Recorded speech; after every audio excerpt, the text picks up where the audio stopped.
Hello everyone and welcome to my YouTube channel. Today we are going to discuss about how to deactivate your Instagram account on iPhone after the latest update.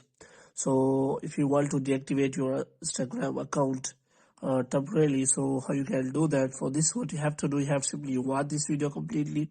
So without wasting any time, let's start the video.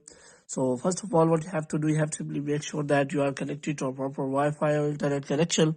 And after that, what you have to do next is you have to simply go to settings, and here you have to simply go to general, and after that you have to scroll it down until you find the option of transfer or reset iPhone.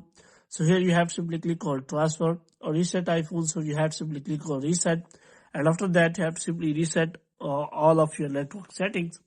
And the next thing you have to do is you have to simply open the app store here, and here what you have to do, you have to simply make sure that you have to check you have installed the latest version of the Instagram.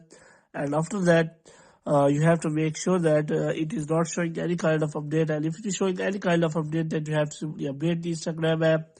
Now what you have to do, you have to simply open the Instagram app, and you have to simply click on profile, and after clicking on profile you have to simply click on three lines here. In three lines you have to simply click on account center here.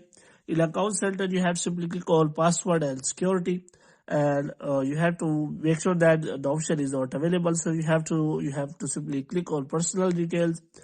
So in personal details you have to simply click on account ownership and control, and here you will find the two options. The first one is memorization, and after that you will find the option of deactivation or deletion.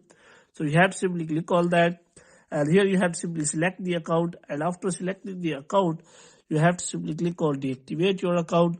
So after that you have to simply ask for your password. So if you provide the password, if you allow the person, then you will be able to deactivate your account after providing the password. So in this way you